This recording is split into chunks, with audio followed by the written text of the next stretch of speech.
When I began this process of confronting the Human Awareness Institute on a wide divergence between stated mission and impact, I never dreamed that it would lead to a life transformation. And I think that understanding that truth and emphasis is somewhat relative, meaning it's not hard for an intelligent person to find truth or some truth, it can be on a relative continuum, in every position. And the question becomes then, what position to occupy and why? And I think there's a couple of good answers to that. One is the correlation with intelligence, which is measured by statistical data, which basically says that if a given protocol, which requires a set of positions lived out, results in less unnecessary suffering and more sustainable human well-being, it's a good position to take, because that's what we all want: more sustainable well-being, less unnecessary suffering. There are a lot of models, though, of working with reality and relating to reality that are not true in and of themselves. They are models that are aimed to lead to truth. And the question becomes, well, what models to use? And again, the answer, what would be most useful to more people evolving, moving in a direction that leads to more sustainable well-being and away from unnecessary chronic suffering, becomes important. And so a lot of what I'm noticing around the direction that I've taken divergent from the Human Awareness Institute, first of all, came as I noticed my well-being deteriorating substantially under the influence of Peter Sandhill, and then correlated and realized that the entire facilitator body at High was an echo. And while it wasn't entirely clear to me whether Peter Sandhill was copying his older peers who had selected and trained him, or whether they were being more swayed by his charisma and influence in the direction that they kind of emerged into, it was clear that they were on the same bandwidth of divergent integrity, expediency, unconsciousness, denied blind spots, that type of thing. And it, of course, takes a lot of energy for one person to either seek to influence or to have a relationship of tension with a large established organization. The law of mass dictates that the pinball bounces off and the bowling ball continues on its original trajectory when they collide. And so the collision or tension is not necessarily successful. That, of course, changes because the legal system is bigger than both. And it just so happens that the legal system is strongly aligned with the positions that I'm holding.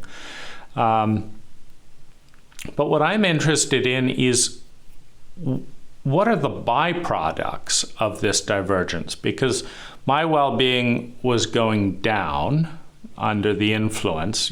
We had the intention of suicide after 10 years of chronic relationship failure that wasn't getting sorted out within the high ecology. Then we had the escalating trauma, heartbreak, and insanity of my time with Peter. And then we had the PTSD developing as the facilitators went into denial. And the pain reached a point where I needed to diverge from, the arenas where High's version of reality had much impact on me. And so, of course, I set a course with the goal of recovering, of increasing well-being. And once I grasped the extent of the damage or destructiveness of a number of High's positions, they became useful as, first of all, an identity point. An identity is a habit of thinking, feeling, speaking, and doing. And identities exist on the intelligence continuum. And so everyone has some identity, a group, an organization, a culture, an individual, a family. They have a pattern of thinking, feeling, speaking, and doing. And that pattern has a yield. It costs a certain amount of energy, time, money, and natural resources, and it yields a certain amount of well-being and a certain amount of suffering. And highly intelligent identities lead to, significantly more well-being. And so part of the challenge, particularly in the volatility as a byproduct of an unintegrated psychedelic session, in which the new identity wishing to emerge in me was pushed down because it was in tension with some of Peter's images of himself and his impact. And then the identity of ethics that I tried to bring to the facilitators was pushed down. And then through PTSD and trauma, I lost cohesion of the identity that I had up until that point. There's a lot of dissonance, and the question becomes how to formulate a new identity, a new pattern of thinking, feeling, speaking, and doing.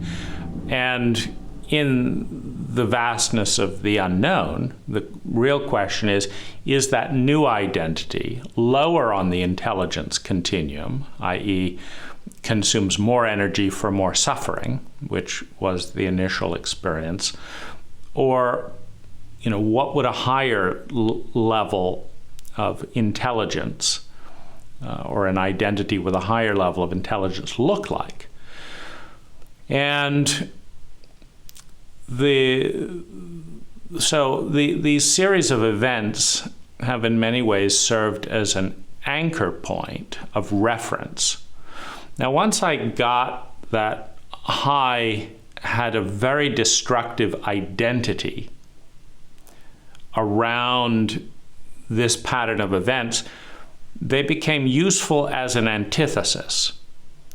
And so, for example, I wouldn't be married today if I hadn't asked myself a series of questions. What would the facilitators do in relationship with my wife? What would the opposite of that be? And then proceed to do the exact opposite. In other words, it was a useful reference point to build a relationship using the exact opposite of what I was experiencing from the High facilitators. And I think it's significant in that sense that, I spent time with 60 lovers within the high community and 40 lovers in, other contexts around the world. And none of those resulted in marriage or as much growth and development as the relationship that developed doing the opposite of what high was doing, and the opposite of a lot of what I learned at high. And one of the big flips was when I began my relationship, was up until that point, I had been using the ask for your 100%. And I never got my 100%, but it was a basis to, measure relationship and often disconnect because you're supposed to search for your 100%. In this, flip, I pivoted to how could I be of service and where could I be of the most service and what could I do that would be the most beneficial to another human being with no particular agenda. That led towards a highly growth-filled relationship, accumulating, ending in marriage and continued high growth. And so it's been a useful pivot point to say, what's the opposite of what Peter did here? And then what did I used to do? And, okay, so that could be some of the failure there. So let's do the opposite. I found the same dynamic with my parents. One of the most destructive elements in my parental relationship was my mother's lying, for example. I've never lied to a friend or partner. It's highly destructive. But my mother taught me that by hurting me and hurting the trust in lying. And my father helped me understand that ideas are meaningless in many ways to well-being unless you can connect emotionally and empathically with other people, because he couldn't do that. And he was miserable and made people around him miserable, but people would tell me he was a genius. And so, that was useful to understand that the cult's version of genius could be very unintelligent. Because if a genius is miserable and makes other people around him more miserable, then it tells you their definition for the word, which is presumed to be positive, is flawed. And so then you have to look for another definition of intelligence. If intelligence really means increased suffering, who needs it? And so there were a number of pivot points in my family relationship. And so high became a new round of that. Whereas I analyzed everything that was wrong with High's nonprofit, it became the spark to start my own nonprofit, which became the spark to develop a YouTube channel, 10X Nonprofit. And then the 10X way of thinking, this also, when I couldn't find any place in the world to cope well with trauma, in other words, I had $70,000 of savings at the time I was confronted with more pain than I'd ever dealt with. And I knew I would spend that money in a heartbeat for sustainable relief of that pain, because it was unbearable. But I had no place to go. meaning I could not find anywhere in the world a location that was designed to heal that particular set of wounds induced by the facilitators. That became the spark for 10x living,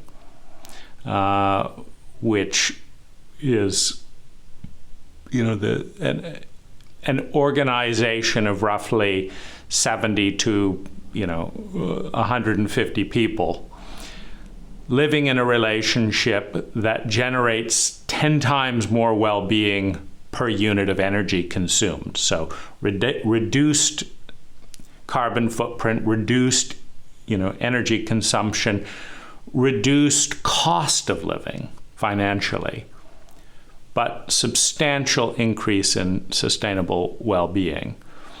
And so this, I keep coming back to the criticism, meaning the antithesis. Having gone through the sympathy, meaning the period of relationship with High where I was sympathetic to the facilitators, the mission, the protocols, the workshops, the community. So there was a lot of sympathy, and realizing that those same protocols and things led to a near-death experience, moving to antipathy. This is an individuation point. And then the question is, as the antipathy is clarified into a set of this is wrong, that's wrong, that's wrong, that's wrong, that's wrong for this reason and that reason and that reason, measured in this way and this way and this way. There's clarity there. But then the next question is, well, what would ideal look like? If that's terrible, what would ideal look like? And, so the new things that are emerging are in response to that. Now, there's a phenomena which happens a minority of times in a traumatically illiterate culture, which is our own, called post-traumatic growth, and fueled by insight born of pain and fueled by fear of more pain. Rapid change occurs that is informed by the understanding caused by the pain. And so that's the recipe for post-traumatic growth.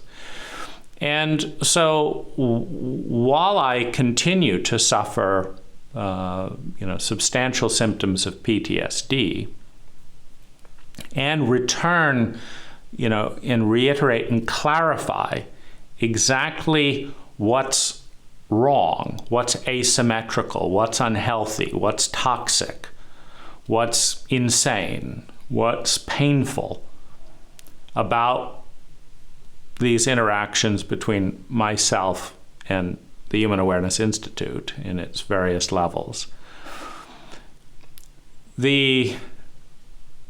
That clarity, which is very difficult to get in a psychologically illiterate culture, because in a psychologically literate culture, you learn those distinctions with grace proactively, and you can navigate and learn without massive amounts of suffering.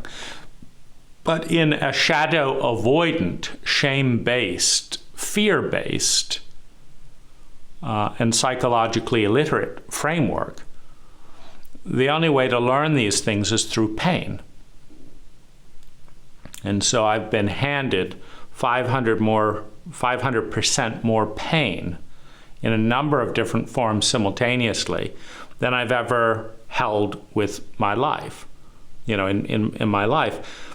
And as I began to try and solve these equations, my first response was, outrage and self-pity, because I couldn't function half as well as I could before. And it just seemed incredibly cruel and sadistic to have a traumatized patient of a dysfunctional therapist, recommended by a dysfunctional organization, have on top of dealing with trauma and PTSD and heartbreak and then community isolation, as the facilitators cut me off of the email list, and then all of their denial. It took so much energy to try and explain things to them, and they didn't want to hear it, which took more energy. And it just felt like, do I have to do your job for you? This is so unfair. I was paying for you to teach me. You haven't paid me a dime. You've taken my money to abuse me. Now you're taking more of my time and money to educate you on the most basic things. This has got to stop. It's unfair, etc. And that position has shifted, not because it's not a valid position. That's a perfectly normal and understandable way to respond to such an absurd phenomena. But one thing after another that's been constructive in my life has emerged out of doing the opposite, meaning learning myself from these things, because in order for me to be sympathetic to the facilitators high and the workshops and all of that, I had to attune myself and become very similar. And so there's a tension, meaning all of the attitudes and protocols of the facilitators, there's an older identity in me that is sympathetic to those. But those positions were leading to suicide because they were stuck. The technology wasn't there mentally, emotionally, relationally to take me to a life that was rich in growing. It had become a circular loop. And I didn't know how to get out of it, which was one of the depression aspects. This new position, which is kind of referencing the antithesis of the old position, or this new identity that's forming out of trying out what is it like to do the opposite of this and this, where High says be loving, be very critical. That's the opposite. Rather than look the other way and just blanket call highly toxic behavior love, let's do the opposite and break it all down and define everything. So that's the opposite. We're not going to define what love is. Let's define what love is. We're not going to take responsibility. Let's take responsibility. So as I flipped in each of these things and noticed good things happening, this has led to a growing momentum of stuff that would never have happened without going through that flip, which in a traumatized culture, nobody likes suddenly being a new person. So trauma is kind of a violent induction into identity shift and crisis, after which you have to be a new person. And so since you got to be a new person, why not try and be a better person than before? And so, my marriage would not have existed without this. My nonprofit would not have existed without this. I wouldn't have taken an interest in ending homelessness in Marin County and written a recent book called Homeless in Marin and started. I also was conflict avoidant at the beginning, so I wouldn't have confronted my my family of origin, for example. So having confronted high, I confronted my family of origin. I'm also confronting past therapists. I'm also confronting local government for, engineering homelessness. So there's a number of things, like my siblings are appreciating, my younger siblings are appreciating the bringing forth of the family shadow, which, much like high, my parents had reformulated the family shadow and called it all love, which basically buries it. It's like, drink this toxin, and that was love, and don't ask any questions. And that there's nothing you can do with that. You can't heal from a toxin that isn't acknowledged as a toxin. So in a very odd way,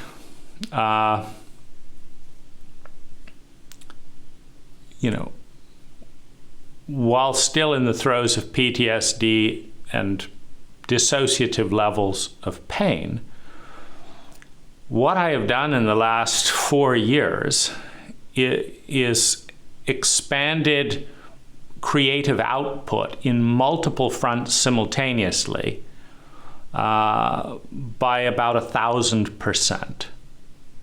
So and this has occurred even in time frames where I've had sometimes less than 2 hours a day of lucid functionality, but there's still been this 1,000% increase in constructive, intelligent creativity.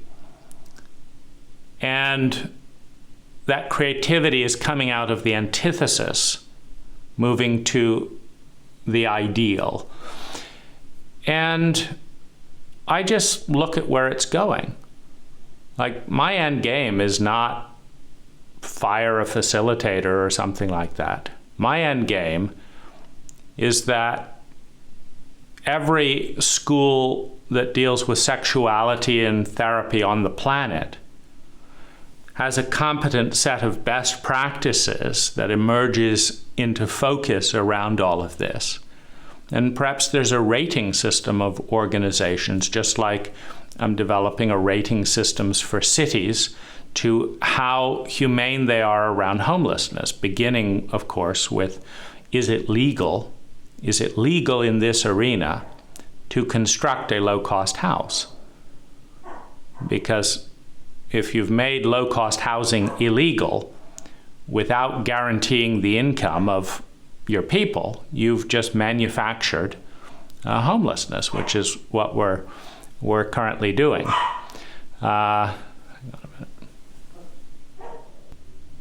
So I think the key thing for me around all of this is, more importantly than whether any specific person listens to anything I say, is that I do. Meaning, every time I write a chapter and clarify what was dysfunctional or wrong or ineffective or inefficient about something, I'm simultaneously formulating what it could be. And what I'm noticing is that my life is going up as a result of that movement from sympathy to antipathy to synthesis and new creativity. And so that's why I like this direction. Meaning, in 10 years, if I continue in the volition or the momentum of the backlash from everything painful that went on here, dozens upon dozens of new energy patterns that are more intelligent, that are more worthy of existence, measured in their ability to create more sustainable well-being with less energy and reduce chronic and unnecessary suffering through education and awareness that comes initially in a psychologically illiterate framework through pain. Because pain always leads to awareness, and then awareness, if intelligently applied, leads to well-being.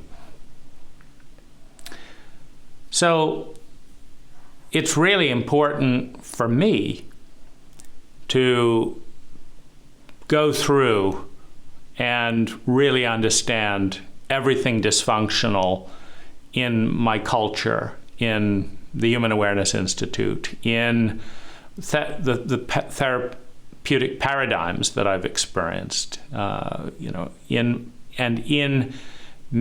current me and in past me's, in my own identity patterns. And that clarity is then leading to good stuff occurring financially, mentally, emotionally, relationally, technologically. And because that's happening, at 1,000% increase for me, making it the highest yield in new ideas and innovation and creativity, and just thousands of hours of video production, which are all iterations. Meaning, 4 years ago when I made my first video, I could barely talk. I lost the ability to speak, basically, and couldn't write. But I had this impulse in this direction. And, this is probably, iteration number 4 or 5. So it's in a more coherent framework. And through pursuing that direction, my well-being is returning. My equilibrium, a new identity is forming. And so I trust that that can certainly happen for other people. That was my belief and intention, when I initially started trying to wake Peter Sandhill up to this dynamic, and then the facilitators I was very confident and remained so that, I could have experienced this 1,000% spark of creativity if they adhered to their mission more than shame, fear, and impossibility and current belief structures and all of that, which, took them where it's taking them. And so that's really the meta of this, and it's kind of the sun through the clouds. PTSD is like a dense cloud cover. And so I have my windows through that cloud cover where I can see, broad vistas with high levels of lucidity. And, I'm still working primarily within that cloud cover. But that's really exciting. And I think that's the primary justification in the revolution of the circle, in the evolution and change that is life. That it's not so much, is this position good or bad, but rather if we switch to this position over here, does the efficiency and the quantity and the quality of new life form, creativity, innovation, change increase and at a new identity that's higher on the intelligence continuum? And for me, it is as I go in this direction. And so,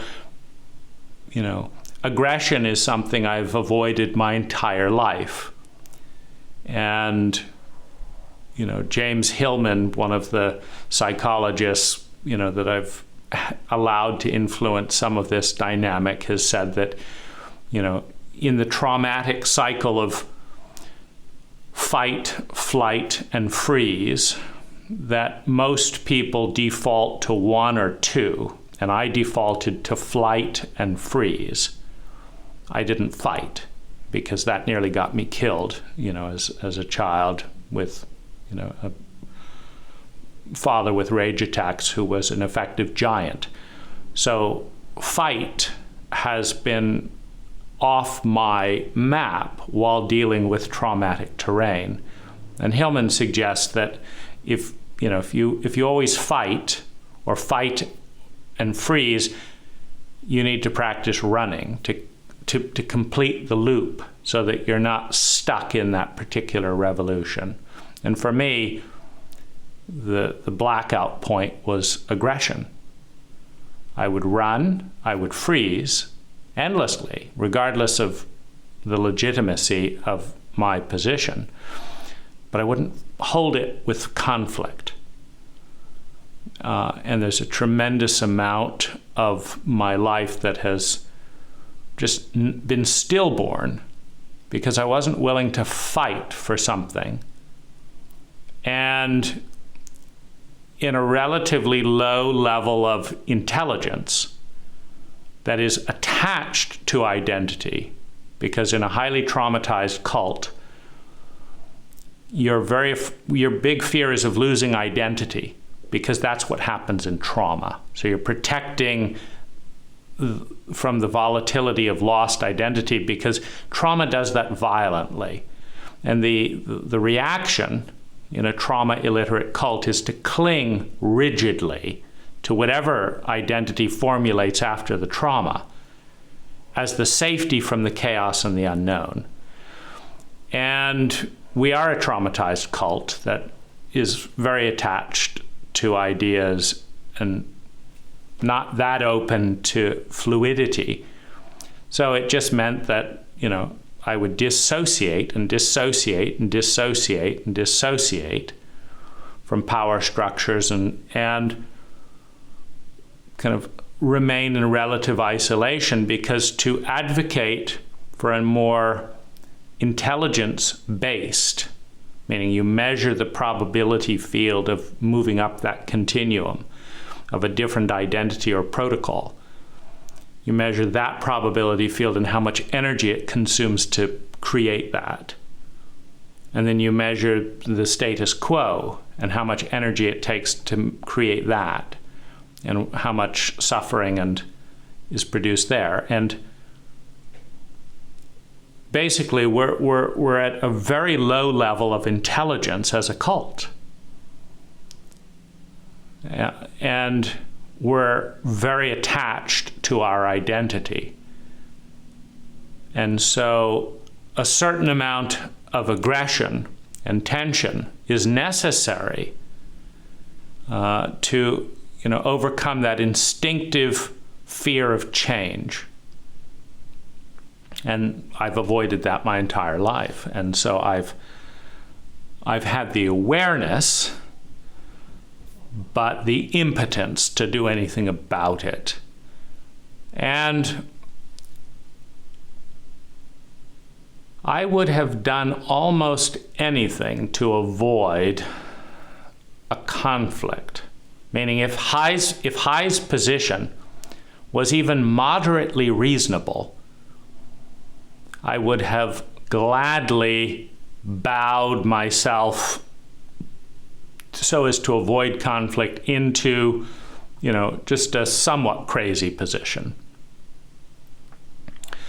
But the stubbornness with which the Hai facilitators have maintained a pathologically insane position and series of positions that are very low level of intelligence while insisting on maintaining control and a leadership position makes it absolutely impossible to engage without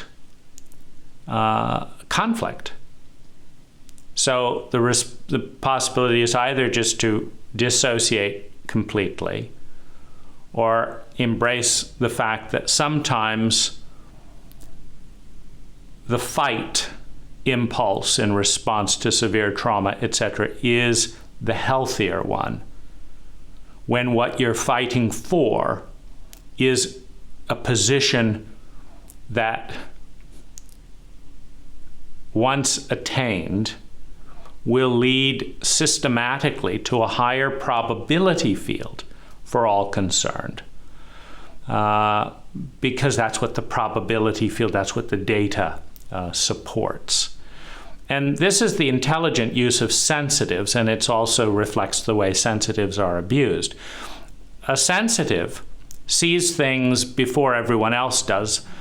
The sensitive, person with sensitive ears hears the approaching army coming over the mountaintop before anyone else does.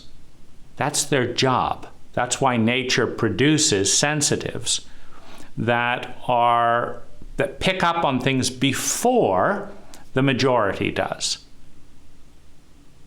Now, in our flatlining and in the desecration of uniqueness and unique talents on a psychological level, we don't allow room for those unique gifts to show up in our cult. In an intelligent cult in which nature produces 10% of its people to be highly sensitive to specific things, the cult would listen to its sensitives in those areas. And the non-sensitives are much better than sensitives at other things, including implementation of certain things. And so there'd be a partnership. But we're in such a state of psychological illiteracy that sensitives are routinely shamed for being sensitive and have lower rank, and where the majority dominates the sensitives to the detriment of all, because the sensitives were the ones that picked up on things that no one else could hear. And so they don't get to prepare for the approaching army until they're almost on top of them. Versus they could have had the grace, the high facilitator body could have benefited from the grace of understanding the Me Too movement, of trauma literacy, of the need for change in protocols, of transparency. They could have, but they're too stupid in the sense that our cult, it's not personal, our cult does not teach people to identify the competency of distinct groups of individuals. And so they don't, and they didn't. And so there's this bizarre illusion of being in conflict, when in fact, I'm on the side that if high exists in 20 years, the leadership body at that time will support actively, on their own accord, every single thing that I'm saying today, because that's the job of a sensitive, to see the future. Well, high sees its job in relationship to that, to attack and deny and protect against change and their fears of the unknown, because that's what traumatized people do. And traumatizing cults raise traumatized people. Sensitives hate conflict. They always have, because they feel pain more than other people with less stimulation. So it's very easy to knock a sensitive down in most cases because they'll cry uncle first, because their pain will reach an uncomfortable threshold first. So that's how you destroy the assets of your most sensitive people in community. And so obviously, I'm not trying to in the creativity and stuff that I'm creating. I'm structuring it in a way that all can happen far more gracefully, and in many cases through app technology digitally, as opposed to, bunches of people who won't respond to emails and thoughts and ideas. But that's really, I think the meta that I see of, what's going on here. And, on that level, if it needed this, you have to accept that I wasn't waking up out of both the immaturity of wanting to look to other people to tell me things that in many cases I knew better myself. If it takes schizophrenic, sociopathic leaders before I just can't help but learn and pay attention to what I already know, and if it takes this degree of cruelty, towards all concerned, because everyone loses with Hai's current positions. If it takes this degree of cruelty before I have to put on the gloves to say, wake up a little bit, I hate doing this, I feel terrified of dying, but I'm going to have my first fight, then it's just as much a reflection on my own rigidity and lack of grace that it took this amount of craziness to wake me out of my stuck places to be willing to advocate in a leadership role. Stuff that I'm very good at, but which I avoid engaging with traditionally to avoid conflict, because I don't enjoy it. So that's a lot of the meta of this. And again, it's not so important to me exactly what does and doesn't happen at Hai. We're all learning around this. What's important is where it leads. In 10 years, are the people around these events going to know more and understand more about the human psyche and how to partner with it, or are they going to understand less? And ironically, I think through, if necessary, whatever degree of conflict, we're all going to come out knowing more than we would with our heads in the sand and calling, gross stupidity and cruelty and disintegrated behavior love, just because it sounds good. It sounds like a shortcut. You just relabel it. But in fact, you're stuck in the definition, and it takes understanding the depths of cruelty and ignorance and shame before you can move to an identity called love or something else that is actually much more intelligent than the old definition that was, in this case, completely undefined. So that's a little bit of the meta of this situation as I see it.